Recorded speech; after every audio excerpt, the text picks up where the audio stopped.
Baik, bismillahirrahmanirrahim. Assalamualaikum warahmatullahi wabarakatuh. Alhamdulillah, akhirnya setelah bertahun-tahun terpisah saya bisa ketemu lagi dengan saudara saya. Dulu kita pernah sama-sama di sinetron ya, cuma dia yang main saya nonton. Enggak, itu guyonan saja. Alhamdulillah. Hari ini saudara kita bisa menyapa kita pada hari ini, teman-teman sekalian. Ini sudah jam 20.05 padahal jadwalnya sampai jam 8 ya. Tapi teman-teman ikhlas. Ya, alhamdulillah. Hari ini kita bicara tentang Al-Quran, kita bicara tentang bagaimana Al-Quran itu mengubah dunia insya Allah. Dan sebelum kita belajar jauh-jauh tentang Al-Quran mengubah dunia, kita coba sedikit ngobrol tentang Al-Quran yang mengubah satu orang. Jadi saya tadi ngobrol sama Mas Roger, lalu kemudian Mas Roger tuh nggak enak ya, Koh Roger aja ya itu ya. Walaupun wajah saya kelihatan lebih tua daripada dia, tapi jangan tertipu itu ya. Jadi saya WhatsApp-WhatsAppan terus kemudian yuk mampir yuk kemari, ada kajian sama Ustadz Fatih Karim. Lalu kemudian beliau berkenan, alhamdulillah ini pertama kalinya beliau muncul di depan jamaah. Dan beliau sampaikan, saya harus ngomong apa? Saya bilang gak usah ngomong pun insya Allah sudah semangat. Kalau gitu pulang aja mas sekarang. Nah jadi insya Allah walaupun gak ngomong pun insya Allah sudah memberikan semangat. Karena saya sebagai orang yang masuk Islam juga, saya juga merasa begitu. Walaupun kita tidak ngomong, tapi kita sudah memberikan semangat pada orang-orang yang memang dari awal sudah muslim. Tapi saya bilang tetap disapa jamaahnya, lalu kemudian disampaikan kesan-kesan ketika masuk Islam, lalu kemudian seperti apa kalau itu pesan-pesannya. Tapi lalu dibilang nanti kalau ada yang tanya gimana? Kalau nanti ada yang tanya biar Ustadz Fatih Karim aja yang jawab gitu kan. Baik, kita berikan kesempatan pada Koh Roger untuk menyapa jamaah di sini. Silahkan, Koh Roger. Apapun boleh, mau ngomong apa aja boleh, silahkan. Terima kasih Ustaz. Assalamualaikum warahmatullahi wabarakatuh.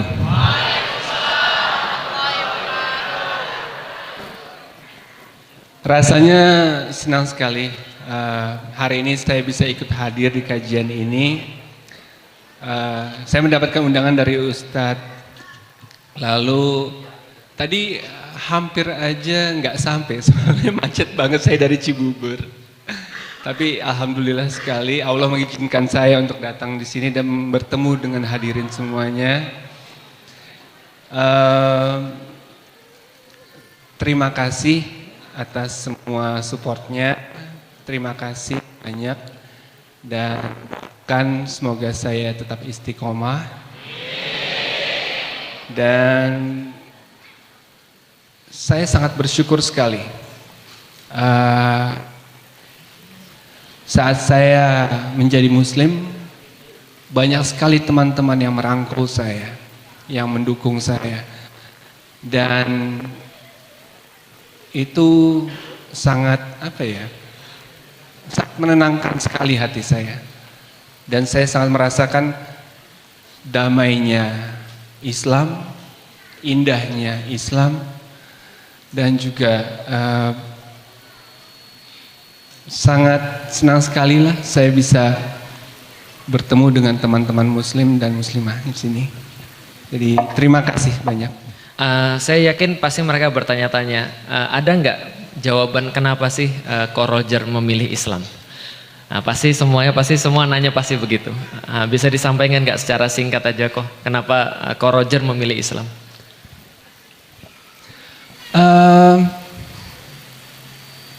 Kalau yang saya rasakan, saya ada keinginan untuk pindah menjadi seorang muslim itu sebenarnya sudah lama. Tapi berhubung saya berasal dari keluarga yang muslim, jadinya pastinya saya mempunyai orang tua. Saya butuh izin dari orang tua ya, yang sudah membesarkan saya. Dan nggak langsung aja sih, nggak langsung dikasih izin. Oh yakin nggak? Pasti kan sebagai orang tua seperti itu kan. Tapi syukur alhamdulillah orang tua juga tetap ingin melihat apakah saya serius orang tua juga bertanya, apakah sudah bisa Iqra? Apakah sudah mulai membaca Al-Quran? Orang tua saya sangat mendukung sekali. Dan itu merupakan kenangan terindah terakhir ya dari almarhumah ibu saya. Dan untuk menjawab pertanyaan kenapa saya ingin menjadi seorang muslim, mungkin kalau misalkan saya melihat dari teman-teman terdekat saya, teman-teman kerja sehari-hari, cara hidup seorang muslim, hati saya menjadi sangat tersentuh sekali. Saya ikut merasakan damainya untuk sholat, ketenangan yang diberikan kepada diri saya, dan itu membuat saya semakin jatuh cinta untuk menjadi seorang muslim yang baik. Mungkin itu bisa menjawab. Baik, terima kasih. Nah, pertanyaan berikutnya kapan nikah? Oh itu enggak itu. Itu jadi lambe turah saya gitu ya. Baik. Baik, kalau gitu kita lanjutkan kajiannya. Mas Roger nyaman di sini atau mau di mana? Mau di belakang atau di mana boleh? Di sini aja ya nyaman. Kalau nyaman di sini nggak apa-apa. Nah, santai aja. Baik, kalau gitu bismillahirrahmanirrahim. Assalamualaikum warahmatullahi wabarakatuh. Alhamdulillahirabbil alamin wassalatu wassalamu ala asrofil anbiya'i wal mursalin wa ala alihi washabbihi ajmain. Asyhadu an la ilaha illallah wa asyhadu anna Muhammadan abduhu wa rasuluhu la nabiyya ba'da. Wa qala Allahu ta'ala fil kitabihil karim, a'udzu billahi minasyaitonir rajim. Bismillahirrahmanirrahim. Syahrul ramadhanal ladzi unzila fihil qur'an hudal linnas wa bayyinatin minal huda wal furqan. Alhamdulillah, puji dan syukur senantiasa kita panjatkan kepada Allah Subhanahu wa taala atas rahmat dan karunia-Nya, atas karunia dan kebaikan-kebaikan yang diberikan kepada kita. Kita semua bisa hadir di sini. Allah berikan kepada kita keluangan, Allah berikan pada kita kemampuan, dan mudah-mudahan Allah sampaikan juga kepada kita keimanan agar keduanya menjadi sesuatu yang berarti bagi kita. Teman-teman sekalian, alhamdulillah salat dan salam juga senantiasa kita curah dan limpahkan kepada baginda Nabi besar Muhammad sallallahu alaihi wasallam, manusia mulia yang insyaallah kepadanya lah kita tertanggung dan terhutang, dan keperluan kita kepada beliau lebih daripada kita memerlukan ayah dan ibu kita. Mudah-mudahan ketika kita sampai di yaumil kiamat kita termasuk yang diakui, dikenali oleh beliau sallallahu alaihi wasallam, sehingga kita layak dikelompokkan menjadi orang-orang yang berbaris di belakangnya, lalu kemudian masuk ke dalam surganya, diberikan minum daripada telaganya, dan mudah-mudahan bersama beliau sallallahu alaihi wasallam kita mampu memandang wajah Allah Subhanahu wa taala. Amin. Dan terakhir, mudah-mudahan kita masuk surga bersama-sama. Amin.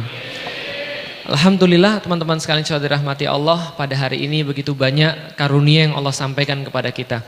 Kadang-kadang karunia-karunia itu mungkin tidak kita sadari, mungkin tidak kita akui, atau mungkin bagi kita sebagai sesuatu yang lalu.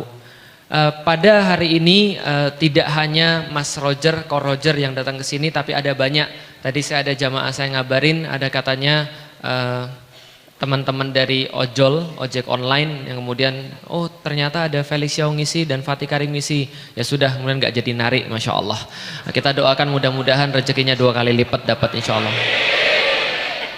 Alhamdulillah, pada hari ini teman sekalian juga sudah menyaksikan tadi aktor gitu kan ya, tampan gitu kan ya, berkecukupan. Alhamdulillah mereka mau masuk ke dalam Islam, mendalami apa itu Islam, mengerti bagaimana kedamaian yang ditawarkan oleh Islam.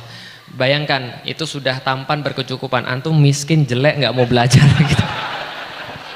Kadang-kadang ya. Ada banyak sekali kenikmatan-kenikmatan pada hari ini yang tidak kita sadari atau bahkan kita anggap biasa.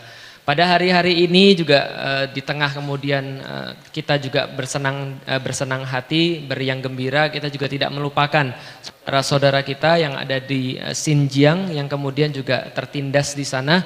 Walaupun kita tidak bisa berbuat apa-apa, mudah-mudahan doa kita sampai kepada mereka. Mudah-mudahan Allah menjadikan ini sebagai cara kita untuk mempelajari bagaimana kemudian kita mensyukuri Islam dan bagaimana amanah Allah atas Islam ini harus kemudian kita pegang dan kemudian kita sebarkan. Teman-teman sekalian, pertarungan yang tidak akan pernah berhenti di atas dunia ini adalah pertarungan antara hak dan batil. Itu yang tidak akan pernah berhenti. Catat sekali lagi, pertarungan antara hak dan batil itu tidak akan pernah berhenti sampai hari ini, karena dari dulu pun sudah dimulai dan sampai nanti dunia itu kemudian hancur, baru nanti akan berakhir. Dan ini bukan pertarungan antar infrastruktur. Artinya kalau seandainya orang berbangga-bangga dengan infrastruktur, tadi Fatih Karim sudah menjelaskan infrastruktur itu bukan indikasi keberhasilan. Paham ya teman sekalian? Kalau infrastruktur itu adalah indikasi daripada keberhasilan, maka orang-orang zaman dulu lebih bagus daripada kita. Allati lam yukhlaq misluha fil bilad. Allah sampaikan bahwa orang-orang kaum Ad, kaum Samud itu kemudian membangun bangunan-bangunan yang tinggi yang tidak pernah dibangun oleh orang-orang sebelumnya. Gitu kan ya? Mereka melubangi gunung-gunung dan dijadikan tempat tinggal. Mereka infrastrukturnya bagus. Fir'aun sampai sekarang membuat kita takjub bagaimana ceritanya orang-orang Mesir itu bisa buat piramid gitu ya. Haman yang menjadi arsitekturnya, yang memberikan kemudian proyeknya, lalu dikerjakan oleh junut-junut yang kemudian sangat kuat sekali, pasukan-pasukan yang sangat hebat sekali. Namun itu semua Allah tidak jadikan sebagai indikasi daripada keberhasilan. Sebaliknya Allah memuji orang-orang yang tidak pernah bangun infrastruktur sama sekali seperti Luqmanul Hakim. Allah kemudian menjadikan nama Muhammad terukir di hati kita sampai dengan akhir zaman walaupun beliau tidak pernah membangun flyover. Paham teman-teman sekalian? Allah kemudian menjadikan nama Ibrahim kemudian kita sebut terus selama muslim masih ada dalam tahiyat kita walaupun beliau tidak pernah bangun MRT. Paham teman-teman sekalian? Apalagi masuk ke got. Jelas ya? Jadi ini yang kemudian Allah sampaikan kepada kita bahwa segala sesuatu itu adalah bukan diukur daripada bentuk fisik. Tapi bentuk fisik adalah sesuatu yang menyebabkan manusia itu mudah dalam beribadah kepada Dia. Paham ya? Jadi kalau artinya ada banyak bentuk-bentuk fisik yang ada pada antum, yang antum kuasai, yang antum punya, tapi tidak menambah sedikit pun kedekatan antum dengan Allah, itu musibah. Antum punya HP smartphone, tapi antum tidak mendekatkan diri pada Allah, itu musibah. Antum punya rumah, tapi justru menjauhkan antum daripada Allah, itu musibah. Antum koleksi mobil, koleksi motor, tapi tidak mendekatkan pada Allah, itu musibah. Kenapa? Karena semua bukan dilihat dari bentuk fisik, tapi dilihat dari manusianya itu sendiri. Maka kemajuan satu peradaban adalah ketika manusianya benar-benar jadi manusia. Sebuah indikasi sukses di dalam Al-Quran itu ditentukan dari manusianya, bukan daripada yang lain. Gitu kan ya, bukan dari infrastruktur atau yang lain. Maka pada hari ini saya coba singkat karena materinya sudah disampaikan oleh Ustaz Fatih Karim panjang. Saya tinggal nyegel aja teman-teman sekalian. Apa segelnya? Bahwa Al-Quran ini adalah satu-satunya yang teman-teman perlukan. Bukan satu-satunya, tapi sesuatu yang harus teman-teman perlukan kalau teman-teman mau survive untuk menuju pada satu tujuan yang hakiki dalam hidup kita. Karena nggak pernah ada yang lain dan nggak bisa ada yang lain. Coba gini teman-teman sekalian. Teman-teman perlu tahu, di dalam hidup kita ini, kita tuh tidak pernah berhenti pertarungan antara hak dan batil. Dan pertarungan antara hak dan batil itu senantiasa Allah kemudian utus para nabi untuk mewakili yang hak, dan senantiasa ada musuh-musuhnya para nabi yang mewakili yang batil. Betul nggak? Setiap nabi itu punya musuh. Di dalam Al-Quran sudah dikatakan, setiap nabi itu ada orang-orang yang nggak suka. Pasti ada musuhnya. Kalau nabi nggak ada musuh, berarti dia bukan nabi. Maka pertarungan antara hak dan batil senantiasa ada wakilnya. Yang hak wakilnya adalah para nabi. Sedangkan yang batil adalah kemudian musuh-musuhnya Allah yang senantiasa akan menghalangi agar disebarkannya agama Allah dan Rasulnya. Nah, sama itu semua terjadi di dunia dari zamannya Nabi Adam sampai dengan zamannya Nabi Muhammad. Tapi yang menarik teman-teman sekalian, yang menarik adalah ketika Allah mengutus para nabi untuk seluruh manusia, Allah mention nabi-nabi ada beberapa yang lebih banyak daripada nabi-nabi yang lain. Yang dimention lebih banyak daripada nabi-nabi yang lain dalam kehidupan kita sampai sekarang ada dua, cuma Nabi Ibrahim dan Nabi Muhammad. Betul nggak? Cuma dua, Nabi Ibrahim dan Nabi Muhammad. Kenapa bisa begitu? Lihat aja Anda tiap kali sholat. Anda tiap kali sholat, Anda tiap kali baca Nabi Muhammad, Anda pasti baca Nabi Ibrahim. Allahumma sholli ala, pakai Sayyidina atau tidak? Nah, boleh, mau pakai Sayyidina boleh, mau tidak pakai Sayyidina boleh, gitu kan ya. Allahumma sholli ala Sayyidina Muhammad wa ala ali Sayyidina Muhammad kama sholaita ala Sayyidina Ibrahim wa ala ali Sayyidina Ibrahim kama barakta ala Sayyidina Muhammad wa ala ali Sayyidina Muhammad wa barik ala Maksudnya wabarik ala Sayyidina Muhammad kama barokta, wabarik ala Sayyidina Ibrahim. Setiap kali kita baca kemudian sholawat kepada Nabi Muhammad, kita baca sholawat kepada Nabi Ibrahim. Setiap kali kita baca barokah kepada Nabi Muhammad, kita baca barokah kepada Nabi Ibrahim. Kenapa dua ini sering disebut? Karena dua ini mengemban sesuatu yang sangat istimewa di dalam Al-Quran. Ketika Allah menyuruh Nabi Ibrahim untuk kembali menegakkan kaidah-kaidah Ka'bah, menegakkan kembali kemudian dasar-dasar Ka'bah, maka Allah punya pesan yang sangat luar biasa di dalam Al-Quran. Silakan baca di dalam Al-Quran surat Al-Baqarah. Jadi gini ceritanya, Ka'bah itu yang bangun siapa? Yang bangun siapa Ka'bah? Ada yang bilang yang bangun Nabi Adam. Tapi ada yang bilang juga yang bangun bukan Nabi Adam, tapi yang bangun adalah malaikat. Yang bilang siapa? Ulama. Maka ketika malaikat-malaikat membangun Ka'bah, itu disediakan buat manusia untuk kemudian menyembah Allah sebagai sebuah simbol tempat persatuan. Dari zamannya Nabi Adam, Ka'bah ini sudah ada dan dijadikan sebagai pengingat kepada Allah. Ketika zamannya Nabi Nuh, Ka'bah ini kemudian bubar. Ka'bah ini kena banjir kemudian ketutup. Pada masanya Nabi Ibrahim, karena spesial, Allah minta kepada Nabi Ibrahim untuk kembali menegakkan Ka'bah, mengangkat kembali kaidah-kaidah Ka'bah. Allah kemudian wahyukan kepada Nabi Ibrahim di mana letak-letak Ka'bah. Kemudian Nabi Ibrahim mengajak kepada anaknya Nabi Ismail untuk kemudian sama-sama menegakkan Ka'bah. Setelah kemudian menegakkan Ka'bah, Nabi Ibrahim berdoa kepada Allah, ya Allah, jadikan Ka'bah ini mathabatal linnas, tempat berkumpulnya buat manusia. Pertanyaan saya, berarti Ibrahim ini visinya lokal atau global? Lokal atau global? Paham ya? Jadi Ibrahim itu visinya nggak lokal.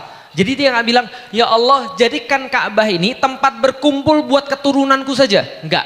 Tapi yang dia pikirkan adalah mathabatal linnas. Jadikan tempat berkumpul buat seluruh manusia semuanya di atas muka bumi ini, Ka'bah ini. Lalu dia berdoa, maka ya Allah jadikanlah tanah ini penuh barokah. Jadikanlah tanah ini tanah yang baik, penuh dengan buah-buahan. Berkahilah penduduk-penduduknya. Dan panjang doa-doa lain Nabi Ibrahim pada Allah bersama dengan Nabi Ismail ketika berada di depan Ka'bah. Tapi ada satu doa istimewa yang antum harus catat, benar-benar catat, karena ini doa ini penting banget.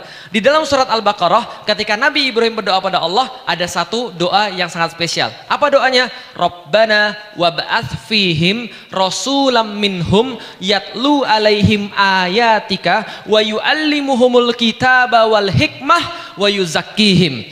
Ya Allah, tolong ya Allah, di antara doa-doa yang lain, ini yang paling penting ya Allah. Ya Allah, tolong utus buat umat semua manusia ini satu rasul dari golongan orang-orang di sekitar Ka'bah, dari keturunanku yang kelak akan melakukan 4 tugas kepada mereka. Satu, Nabi ini membacakan ayat-ayatmu ya Allah. Yang kedua, mengajarkan pada manusia Alkitab. Yang ketiga, mengajarkan kepada manusia Al-Hikmah. Yang keempat, mensucikan mereka semuanya. Berarti gini loh ceritanya, Nabi Ibrahim Allah bebankan satu tugas besar. Satu tugas berat banget. Tidak hanya besar tapi berat. Apa? Mengislamkan seluruh penduduk dunia.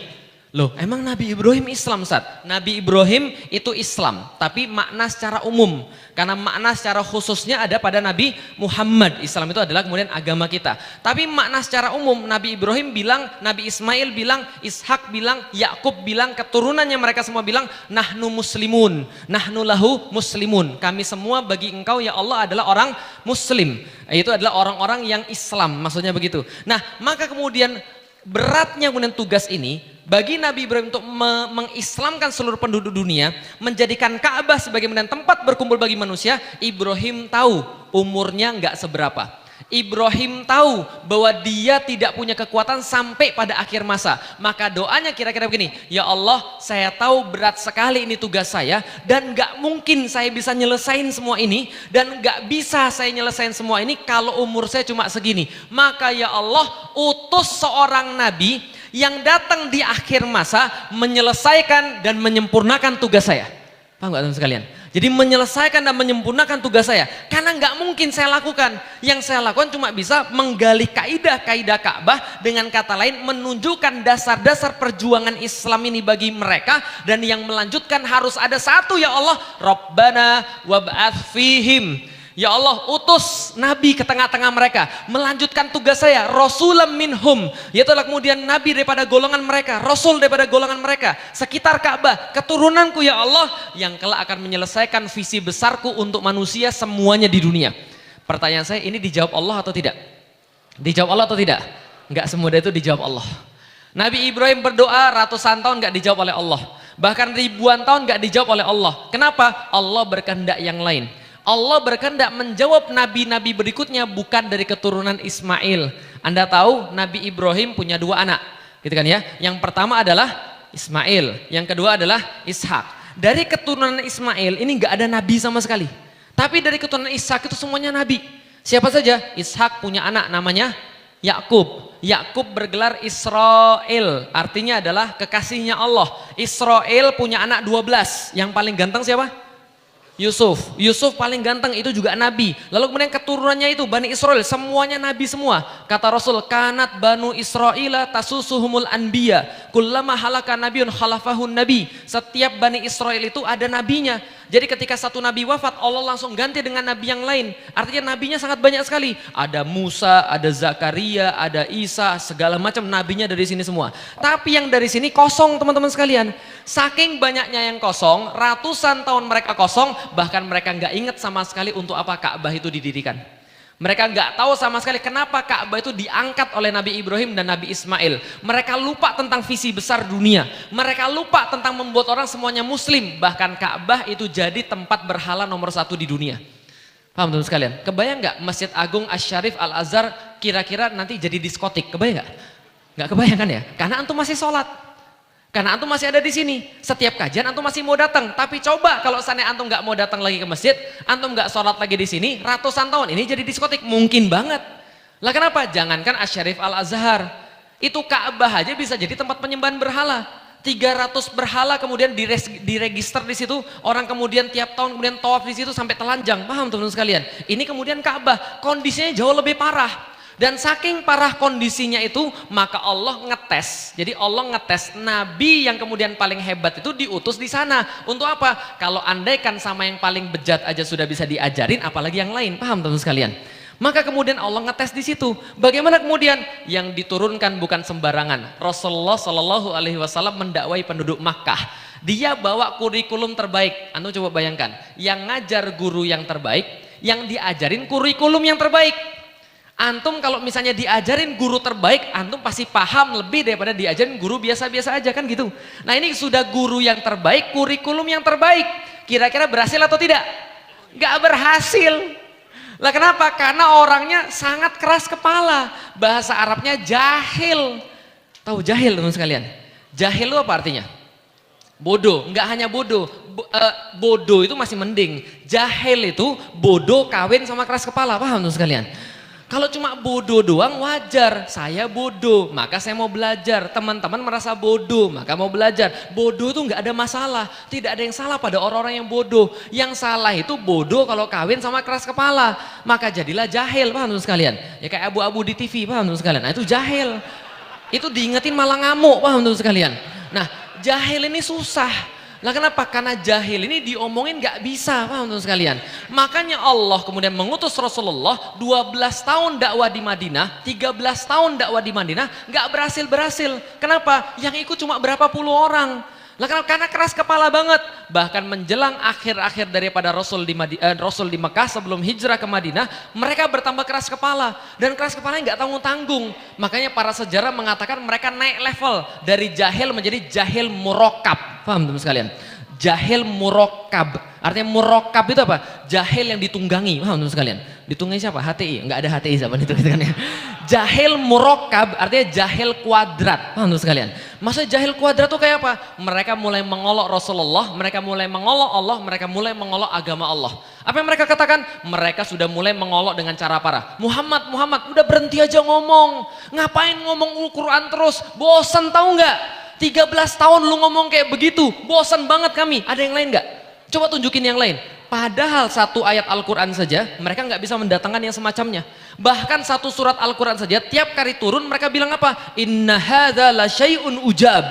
Ini benar-benar mengherankan. Kok bisa perkataan bahasa kami sama-sama bahasa Arab, alif kami tahu, lam kami tahu, mim kami tahu, digabungin alif lam mim bingung semuanya. Paham tuh sekalian? Ini kenapa bisa begini? Kami nggak ngerti kenapa bisa seperti ini. Kata-kata bahasa Arab, kalimat juga diambil dari bahasa Arab, tapi kami nggak ngerti ini dari mana nyusunnya. Paham tuh sekalian? Inna hadza la syai'un ujab. Tapi mereka bilang apa? Cuma begini-begini doang. Ada yang lain nggak Al-Qur'annya? Kalau ada coba datengin pada kami yang bentuk lain gitu loh. Apalagi mereka bilang, sudah gini deh Muhammad, gak usah banyak ngomong. Gini deh, coba kenalin Tuhan sama kami. Coba kenalin Allah itu seperti apa. Kami pengen ketemu salaman bentar sama Tuhan, boleh nggak? Mereka bilang lagi, malaikat tuh kayak apa sih? Kami pengen lihat laki-laki atau perempuan sih sebenarnya. Atau kalau kayak gini deh, sampel surga dan sampel neraka deh. Kalau nggak gini aja deh, hari kiamat, kalau bisa datengin hari kiamat pada kami. Itu yang mereka katakan. Mereka menyakiti Rasul, mereka menghina Allah, mereka mengolok-olok agama Allah. Jadi dosa heran kalau sekarang antum dibully, paham teman sekalian? Karena Allah aja pernah dibully. Rasulullah pernah dibully, apalagi antum, paham teman sekalian? Gak ada masalah, hidup itu memang harus melawan arus. Lah kenapa? Kalau antum tidak melawan arus cuma ada dua tipe, satu ikan mati, dua cebong, paham teman sekalian? Saya nggak ngina siapapun, nah itu kan kenyataannya begitu. Nah maka kemudian ketika Rasul kemudian dihina sama mereka, Allah kemudian dihina sama mereka, lalu kemudian Allah turunkan apa? Allah turunkan di luar daripada perkiraan orang-orang, Allah turunkan surat Ar-Rahman. Anda senang dengan surat Ar-Rahman? Ar-Rahman, 'allamal Qur'an, khalaqal insan. Lagu yang paling, ayat yang paling laku ketika bulan Ramadan. Pak Imam, saya dibacain Ar-Rahman dong. Lah kenapa pokoknya tenang banget sekali mendengar Ar-Rahman. Pertanyaan saya, itu Ar-Rahman turunnya kapan? Akhir-akhir dari Mekah sebelum ke Madinah, akhir-akhir masa Mekah turun surat Ar-Rahman. Pertanyaan saya, itu surat diturunkan kepada siapa khususnya? Yang beriman atau yang keras kepala? Yang beriman atau yang keras kepala? Surat itu diturunkan pada yang keras kepala, yang dari tadi mengolok-olok Allah, yang dari tadi menyakiti Rasulullah Sallallahu Alaihi Wasallam. Mereka mengolok-olok agama Allah juga, tapi Allah turunkan apa? Ar-Rahman. Allah masih sayang sama kalian. Kalian mau nggak balikan sama Allah? Allah masih sayang sama kalian. Kalian mau nggak dengerin kata-kata Allah? Maka di dalam surat Ar-Rahman itu, setelah Allah menunjukkan segala macam kekuasaannya, setelah Allah menggambarkan ada pohon, Allah yang ciptakan, ada kurma, mayang-mayangnya, selaputnya, semua yang membuat manusia merasa ujab itu, merasa sangat ajaib itu, lantas kemudian Allah berkali-kali bertanya kepada mereka, fabi ayyi alai rabbikuma tukadziban. 31 kali Allah ulangi di dalam surat Ar-Rahman yang sangat kita hafal. Kenapa? Allah sedang berbicara sama orang keras kepala. Paham nggak? Karena orang keras kepala itu nggak bisa diomongin sekali. Nggak percaya? Coba Anda bilang sama anak-anak Anda yang lain Mobile Legend. Paham teman sekalian? Itu sekali diomongin nggak bisa itu. Nak makan, nggak makan dia. Sebentar mah, nak makan, masih dia main. Nah kenapa orang keras kepala tuh nggak bisa sekali dua kali? Allah panggil 31 kali di dalam Al-Quran. Fabi ayyi alai rabbikuma tukadziban. Wahai manusia, yang mana yang Anda bilang Allah tuh zolim pada Anda? Allah sudah begini, Allah sudah begini. Kayak yang mana Allah bilang zolim? Setiap sebelum dan sesudah fabi ayyi itu Allah selipkan kemudian cerita-cerita. Bagaimana kemudian yang mana yang kalian dustakan daripada Allah? Kalian nggak mikir begini-begini. Yang mana yang kalian dustakan daripada Allah? 31 kali Allah tanya, tapi mereka nggak peduli. Mereka malah makin keras kepala. Dari situlah kemudian mereka bilang, Muhammad ini ngomong terus, kita bunuh aja. Kita bunuh aja nih. Kenapa? Bahaya ini. Kalau Al-Quran semakin didendangkan, menurut mereka, Al-Quran semakin kemudian disampaikan pada orang, maka ini kemudian semakin bahaya. Kenapa? Kita semakin kehilangan kekuasaan kafir Quraisy. Makanya harus dihentikan. Gimana caranya? Bunuh Muhammad. Jangan dibunuh. Kenapa? Nanti bahaya, nanti menimbulkan gerakan sosial dan seterusnya. Ya sudah, ada satu negosiator bilang, gini aja, saya temuin Muhammad, saya punya satu ide pada dia, dan kalau kita tidak berhasil dengan ide ini, baru kita bunuh dia. Apa idenya? Datanglah kemudian negosiator pada Nabi Muhammad, kemudian dia berkata, gini Nabi Muhammad, gini aja, saya punya satu proposal. Saya tahu agama kita beda. Saya tahu keyakinan kita beda. Saya tahu bahwa Tuhan kita juga beda. Semua beda, saya tahu. Tapi mbok ya kita saling menghormati. Mbok ya kita toleransi. Mbok ya kita jangan begini terus. Kita harus menemukan satu solusi win-win solution gitu loh. Lah terus gimana caranya? Gini aja Muhammad. Gimana kalau setahun kamu nyembah Tuhan saya, setahun saya nyembah Tuhan kamu. Nah, teman sekalian, setahun kamu nyembah Tuhan saya, setahun saya nyembah Tuhan kamu. Kayaknya menarik ya. Kayaknya menarik ini. Lah kenapa? Kan bagus. Ini kan jadi kayak kemudian tuker-tukeran budaya gitu kan ya. Jadi siapa tahu mereka tahu tentang Islam dan mereka mau masuk Islam. Andai Rasul kemudian memberikan satu celah di situ habis. Tapi yang jawab langsung bukan Rasul, yang jawab langsung adalah Allah Subhanahu wa taala. Dulu pas saya belajar surat Qul ya ayyuhal kafirun, saya bingung. Kenapa Qul ya ayyuhal kafirun itu diputar-putar terus? Qul ya ayyuhal kafirun la a'budu ma ta'budun wala antum abiduna ma a'bud wala ana abidum ma abattum wala antum abiduna ma a'bud lakum dinukum waliyadin. Kok muter-muter aja? Kok 2 kali diulang-ulang? Enggak cuma sekali kan cukup. Kan maksudnya sudah sampai. Saya baru ngerti ternyata ayat ini adalah asbabun nuzulnya karena suruh tuker-tukeran tadi. Setahun kamu nyembah Tuhan saya, setahun saya nyembah Tuhan kamu. Langsung diturunkan surat Qul ya ayyuhal kafirun. Lah kenapa? Untung nggak diterima. Lah kalau diterima kita yang rugi. Kenapa kita yang rugi? Coba bayangkan teman sekalian. Tuhan mereka ada 300. Paham teman sekalian? Tambah 1 Allah nggak ada masalah. Nah Tuhan kita 1, tambah 1 lagi bahaya, double sudah paham sekalian. Apalagi tambah 300, nggak bisa begitu. Dan pelajaran kedua teman-teman sekalian, Quraisy, separah-parahnya Quraisy itu tahu Tuhannya beda, paham sekalian? Tahu Tuhannya beda, tahu agamanya beda. Maka orang Indonesia itu lebih keren dan lebih kreatif daripada Quraisy, paham sekalian? Nah kenapa? Bilang agama sama, paham sekalian? Itu Quraisy saja nggak berani, paham sekalian? Sejahil-jahilnya Quraisy itu bilang agama kita beda. Orang Indonesia bilang agama semuanya. Andaikan itu kafir Quraisy bisa muncul lagi dari kubur, dia bilang kenapa gua gak kepikir. Harusnya gue bilang begitu kemarin. Paham teman sekalian? Karena ini kemudian luar biasa. Tapi ternyata Nabi nggak mau. Kemudian itulah turunnya pertama kali Nabi memanggil orang-orang dengan sebutan kafirun. Sebelumnya Nabi memanggil ya kaumi, ya kaumi. Tapi ini orang nggak bisa lagi diomongin. Kenapa? Mereka sudah sangat rusak. Dan kayu rusak nggak bisa dipahat. Maka Rasulullah Shallallahu Alaihi Wasallam diminta oleh Allah pindah ke Madinah, melanjutkan sebuah tugas yang mulia untuk mengislamkan manusia. Nah, ketika pindah ke Madinah berbeda kondisinya seperti di Mekah. Nanti kalau Anda umroh Anda akan lihat orang Mekah dan orang Madinah itu lebih halus orang Madinah. Kenapa? Orang Mekah itu jualan, dagang, makanya kasar. Kalau Anda nawar-nawar nggak dibeli, langsung dibilang bakhil ente, gitu kan ya. Itu di Mekah. Tapi kalau di Madinah itu biasanya itu adalah petani kurma, tadi Fatih Karim sudah bilang. Kalau petani kayak saya lulusan IPB, petani gitu kan ya. Kalau petani itu penyayang, lah kenapa? Pohon aja saya jaga apalagi kamu. Oh, iya. Jadi gini sekalian, sampai di mana tadi? Oh ya Madinah. Jadi di Madinah itu Rasul berbeda. Kenapa beda? Karena di Madinah itu sudah biasa berhubungan dengan orang-orang Yahudi. Orang Yahudi ini sangat paham agama. Kalau orang Yahudi diadu sama orang Nasrani nggak punya chance menang. Kenapa? Yahudi ini pintar banget. Mereka hafal kitab-kitab mereka wariskan turun-temurun, dan mereka jago dalam memahami dalil. Dan kalau orang Yahudi ini lagi ribut sama orang Arab, biasanya sumpah serapahnya menyangkut Nabi yang akan muncul. Kenapa? Jadi gini, Rasulullah itu lahir 600 tahun setelah Nabi Isa wafat. Jadi gampangnya begini deh, bukan lahir, diangkat menjadi nabi. Nah, kira-kira 600 tahun setelah Nabi Isa wafat. Caranya mengetahui Nabi Isa gimana? Ini tahun berapa? 2018. 2018 itu artinya adalah Masihi. Masihi itu artinya adalah semenjak lahirnya Al-Masih, Isa Al-Masih. Maka kemudian 600 tahun itu nggak ada nabi di antara orang-orang Yahudi. Kenapa? Karena mereka bandel. Mereka suka bunuhi nabi mereka sendiri. Allah hukum mereka 600 tahun gak ada nabi. Maka mereka kalau lagi ribut sama orang Arab, mereka bilang gini, tunggu kamu Arab, tunggu kamu sebentar lagi. Sebentar lagi sudah nyata-nyata banget, indikasinya sudah ada, nabi kami akan hadir. Nanti kalau nabi kami sudah hadir, mati kalian semuanya. Nanti nabi kami akan membimbing kami untuk menghabisi kalian semua. Itu kalau orang Yahudi sudah marah, masih bawa-bawa nabinya yang nanti akan datang. Kenapa? Karena kajian orang-orang Yahudi 600 tahun terakhir itu kajiannya tentang ciri-ciri nabi yang akan datang. Paham teman sekalian? Nabi yang akan datang menggenapi seluruh kemudian prediksi-prediksi daripada nabi-nabi terdahulu. Nabi terakhir yang paling hebat bawa sesuatu yang sangat hebat. Itu mereka sudah belajar 600 tahun, antum bayangin. Kebayang nggak? 600 tahun belajar ciri-ciri Nabi setelah Isa. Tiba-tiba kemudian Nabi Muhammad datang di situ. Apa itu jadi? Heboh seluruh jamaah. Ini orangnya Pak.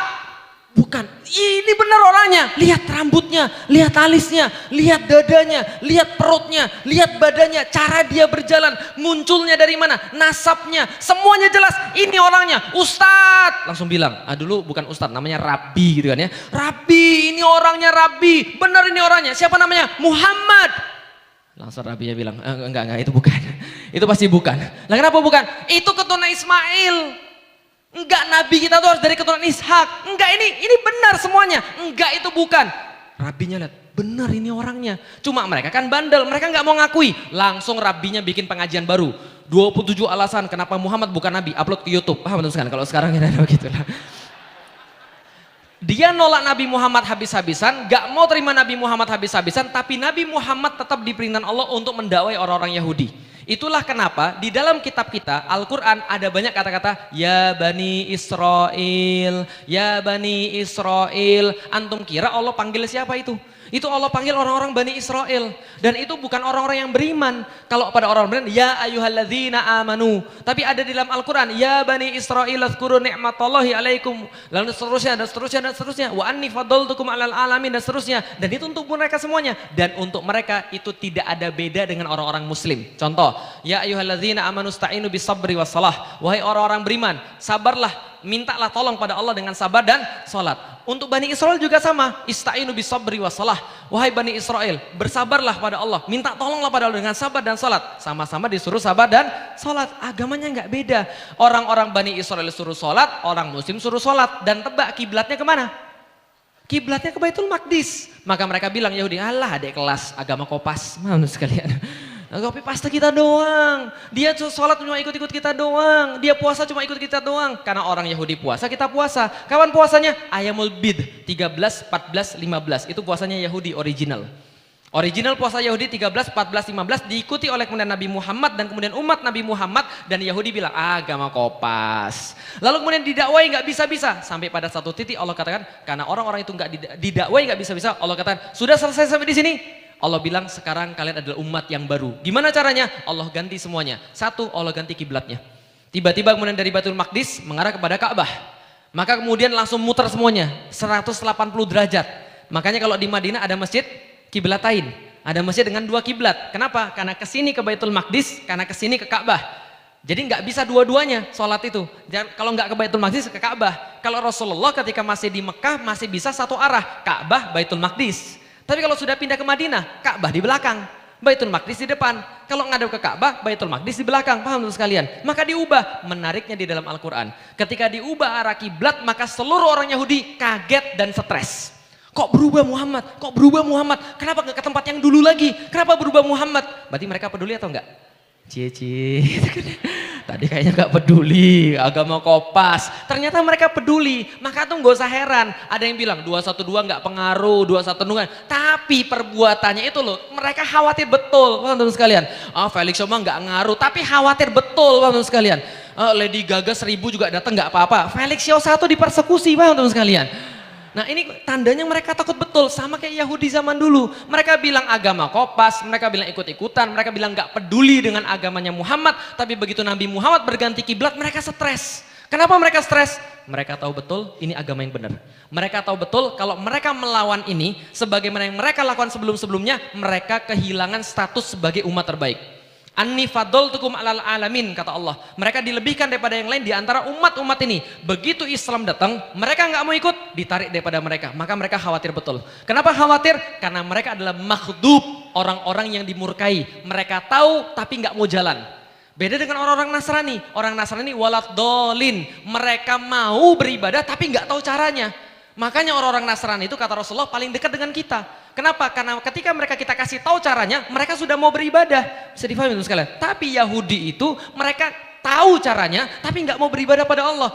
Tahu Nabi yang benar, tapi nggak mau beriman pada Nabi yang benar. Paham nggak teman sekalian? Ini sifat-sifat Yahudi. Jadi kalau antum sudah tahu antum salah, masih dilakukan, jangan-jangan antum keturunan Yahudi. Paham teman sekalian? Nah, setelah kemudian semuanya nggak berhasil, ubah kiblat, dan nggak hanya kiblat yang diubah juga konstitusinya, diubah juga kemudian dasar-dasarnya. Apa yang diubah? Al-Quran. Semuanya kemudian yang menjadi asal dari mana Islam itu kemudian diambil. Diubah juga perayaannya. Puasa bukan 13, 14, 15 lagi, tapi puasanya diubah kapan? Puasa diubah pada satu waktu yang paling keren. Kenapa? Ingat teman-teman sekalian, puasa itu pasti sesuatu yang paling keren. Suatu waktu Rasulullah bertanya, kenapa Yahudi puasa pada hari ini? Ini Asyura ya Rasulullah. Emang kenapa Asyura? Karena memperingati Nabi Musa ketika diselamatkan daripada kejaran Fir'aun. Kata Rasulullah, kami lebih berhak untuk memperingati ini. Kami puasa di hari ini. Puasa itu sesuatu kejadian yang keren. Maka pertanyaannya, ketika diubah puasa Ayamul Bid 13, 14, 15 menuju pada hari Ramadan, antum harusnya bertanya-tanya, ada apa itu di Ramadan? Dan perayaannya bukan sehari, bukan 3 hari seperti orang-orang Yahudi, perayaannya 30 hari. Kenapa 30 hari? Ada sesuatu yang sangat istimewa yang terjadi di situ. Apa yang terjadi? Singkat cerita, dari tadi saya nge-rap cuma untuk bilang begini teman-teman sekalian.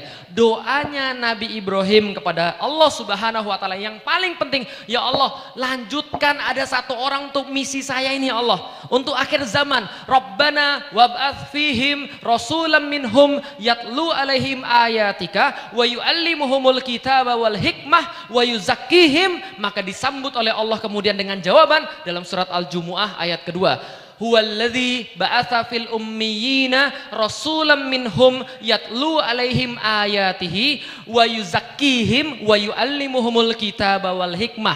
Kapan kemudian itu kemudian dijawab oleh Allah? Ketika turunnya Al-Qur'an, ketika itulah bulan Ramadan. Makanya Ramadan tuh jangan mikir puasa dulu.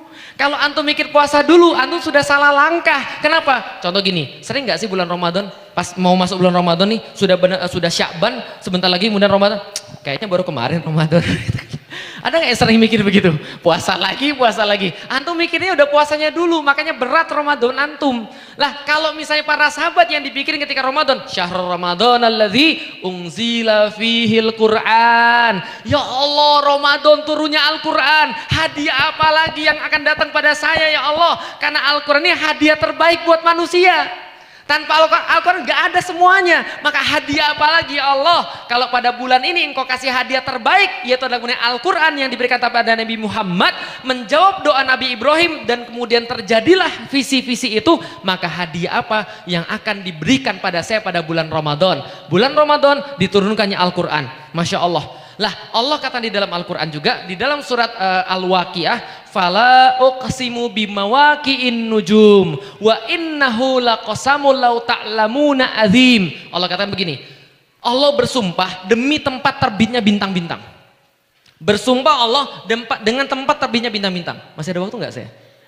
Masih ada waktu? Ikhlas. Oke.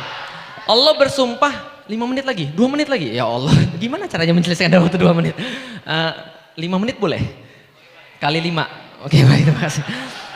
Allah bersumpah dengan tempat terbitnya bintang-bintang. Maksudnya adalah apa? Dan di dalam Al-Quran teman sekalian, Allah banyak bersumpah. Was-subhi, wal-fajri, apalagi misalnya wattini, waz-zaituni, dan seterusnya. Semuanya Allah banyak bersumpah dengan sesuatu ciptaannya. Tapi di dalam Al-Quran cuma ada satu sumpah yang spesial. Di mana? Di suratul Waqiah.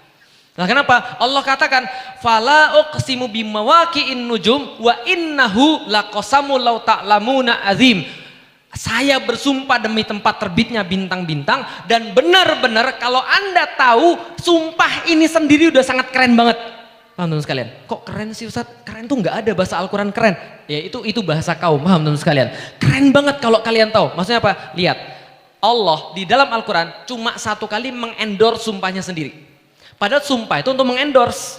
Bingung ya? Oke, saya jelasin. Tapi ini nggak cukup 2 menit, nggak apa-apa. Oke, baik. Jadi lihat, saya sumpah. Kalau saya bilang saya sumpah, berarti Anda ngarepin apa? Sumpahnya apa Ustaz? Tapi kalau ada orang begini, saya sumpah, ada apa Ustaz? Nggak cuma sumpah aja. Oh, saya digebukin orang, mana sekalian. Orang Arab kalau dia kosam, dia sumpah, dia lagi mau ngambil perhatian orang. Kenapa? Karena setelah sumpah ini ada sesuatu yang sangat penting banget. Contoh misalnya, saya sumpah, lapar saya. Penting gak sih? Sekalian digebukin orang, sekalian. Tapi kalau orang Arab bersumpah, pasti ada sesuatu yang sangat penting. Karena dia mau menyampaikan sesuatu yang sangat penting, maka dia bersumpah. Dan bahwa sesuatu yang sangat penting itu biasanya ada hubungannya dengan sumpah dia. Contoh, wal fajri, berarti ada hubungannya dengan fajar. Was subhi, berarti ada hubungannya dengan subuh. Contoh, was subhi, demi subuh. Nanti besok pagi ada tentara yang akan datang ke sini. Sumpah saya. Maka itu kemudian untuk mengendorse pesan. Sumpah itu sendiri untuk mengendorse pesan. Sumpah tidak berarti tanpa ada pesannya. Tapi di dalam Al-Quran suratul Waqiah, Allah ngendorse sumpahnya sendiri. Demi tempat terbitnya bintang-bintang di langit. Dan di dalam tempat terbitnya bintang-bintang di langit, sumpah saya tadi, itu keren banget kalau Anda pelajari. Loh maksudnya apa ini? Ini beritanya belum ada, baru sumpahnya doang. Lalu kemudian apa kemudian beritanya? Innahu laqur'anun karim. Sesungguhnya Al-Quran ini benar-benar sangat mulia. Seperti bintang-bintang di langit. Kalau seandainya Anda malam hari, Anda nggak bisa nyaksin apapun di Arab kecuali bintang. Maka bintang itulah tempat petunjuk buat manusia jalan. Andai nggak ada bintang, manusia tersesat. Andai kan nggak ada bintang, Anda punya bekal sebanyak apapun, antum tersesat. Maka hadiah terbaik yang diberikan pada orang-orang yang tersesat adalah hidayah. Maka hidayah dalam bahasa Arab satu akar kata dengan hadiah.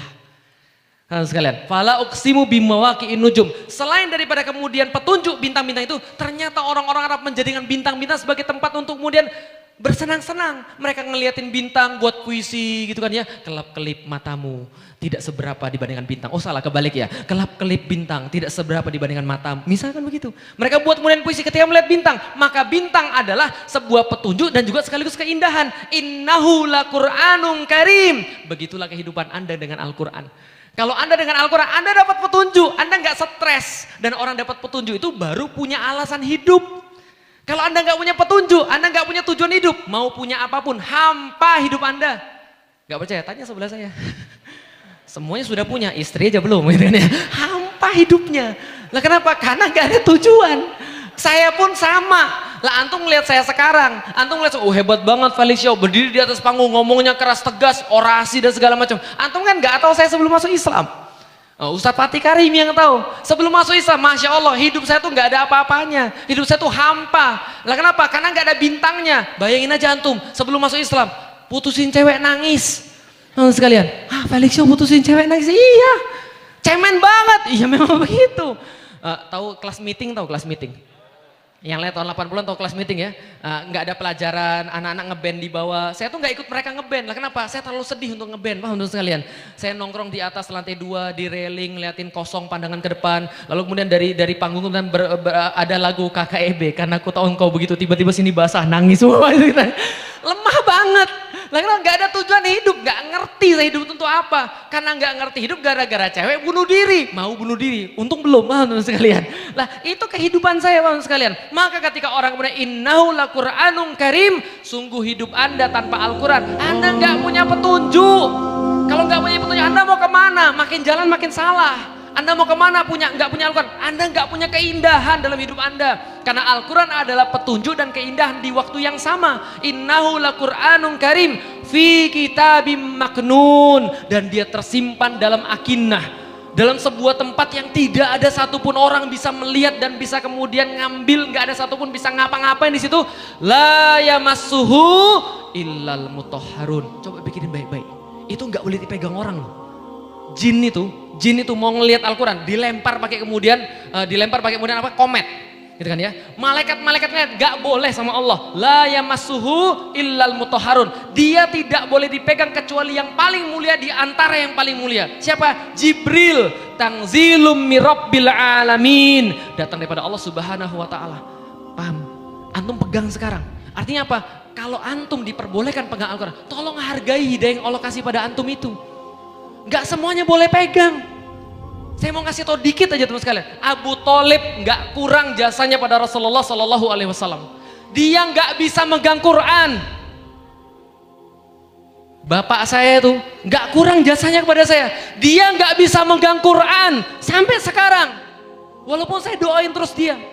Antum bisa pegang Quran, antum bisa baca Quran. Artinya apa? Ada amanah yang Allah berikan pada antum. Paham gak teman sekalian?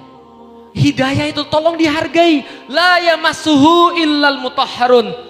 Tidak boleh dipegang kecuali yang benar-benar diizinkan oleh Allah Subhanahu wa taala. Antum sudah diizinkan. Jadi kalau antum nggak baca Al-Quran, kalau antum nggak senang dengan Al-Quran, antum jangan senang. Saya tuh malas baca Quran. Antum jangan, bukan antum yang malas baca Quran, Quran yang malas antum pegang. Paham nggak?